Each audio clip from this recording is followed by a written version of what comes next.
Los Angeles, California, January 12. Head coach Jason Garrett of the Dallas Cowboys reacts with his team after a 29-yard touchdown in the first quarter against the Los Angeles Rams in the NFC Divisional Playoff game at Los Angeles Memorial Coliseum on January 12, 2019 in Los Angeles, California. Photo by Sean M. Haffey, Getty Images. Owning the NFC East and defeating the Seahawks in the first round of the playoffs was enough to keep Jason Garrett employed as head coach of the Dallas Cowboys. But his seat is sitting on thin ice, especially since he's taking over as offensive coordinator. On the other hand, Cowboys quarterback Dak Prescott earned himself a payday. For better or worse, he solidified himself as the franchise quarterback. After all, the Cowboys won the NFC East 2 out of his first 3 seasons. Last season, Prescott got a much-needed upgrade at wide receiver. Jerry and Stephen Jones pulled off a mega deal, bringing in Amari Cooper in exchange for a first-round pick ahead of the trade deadline. Still, even with Cooper's high production, the offense didn't click consistently as a whole. In 2018, the Cowboys' offense ranked 22nd in the league, despite having one of the best offensive lines in football. They also happened to have arguably the best running backs in the NFL, Ezekiel Elliott. Perhaps the lackluster performance from the tight end spot contributed to the below-average performance. To address that, the Cowboys pulled Jason Witten from the booth back onto the field. However, he wasn't the only major offensive addition.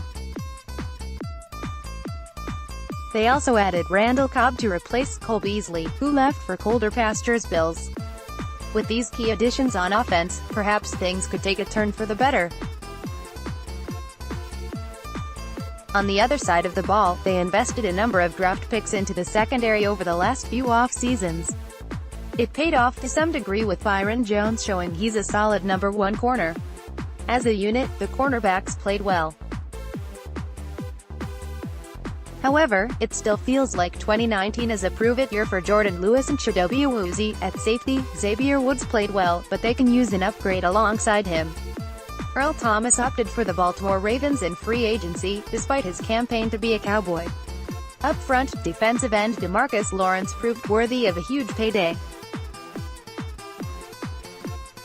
Unfortunately, the team hasn't worked out a long-term deal just yet as he's under the franchise tag. The trade for Robert Quinn locks down the other defensive end spot and gives the Cowboys some depth. The weak link is the defensive tackle spot. With the holes on the Cowboys, there are a few great prospects in the 2019 NFL Draft that can help. If Garrett wants to secure his spot as head coach, the Joneses will have to rely on the draft's depth. In honor of the Cowboys having 6 picks in the 2019 draft, here are 6 prospects ideally suited for the Cowboys. Page 2. Jalen Smith, Sean Lee and Leighton Vander Esch make up one of the best linebacker core in the league. Keeping Smith clean should take center stage for the Jones family. This would give Marinelli the ability to maximize Smith's talents. More from NFL Spin Zone. Right now, the interior defensive line of the Cowboys isn't ideally desirable. A sturdy, powerful tackle who can push the pocket, but more importantly keep Smith clean, would be an ideal fit moving forward. Texas A. What he does best comes in the power game. He's an anchor against the run as an interior lineman because of his strength. And that's exactly what the Dallas Cowboys need up front. The 6'0", 336-pound tackle is a compactly built, massive man. He'll take on double teams and allow the 3-tech to do his job. As a matter of fact, while with the Aggies, Mack played mostly nose tackle. He displays raw power and short area quickness that makes him hard to block. The Cowboys have the chance to get a guy who's been undervalued as a prospect.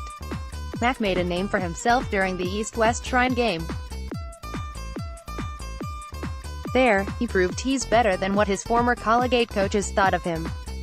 His short area quickness is above average for his size, allowing him to be an effective pass rusher in spurts as well. The Cowboys can get him on day 3 of the draft and use him on the field right away. Page 3. Use your arrows to browse. Moving from one Aggie to another, it's no secret that the Cowboys' offense runs through Ezekiel Elliott. In order to keep Elliott healthy and effective, paying extra attention to the offensive line is a necessity. The Cowboys aren't exactly thirsting for offensive line help. They have one of the best units in the league. From left to right, they have good to great talent, but the offensive line can use some depth. Eric McCoy is the type of player that brings value and depth to the Cowboys.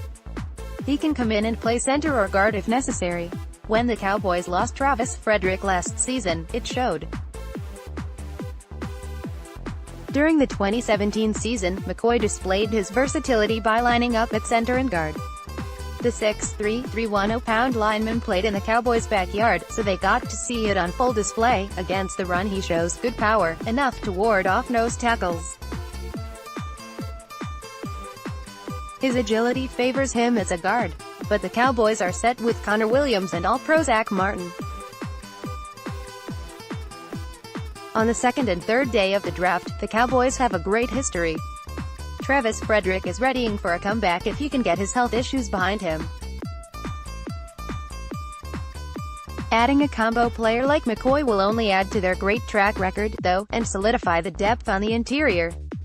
Use your arrows to browse.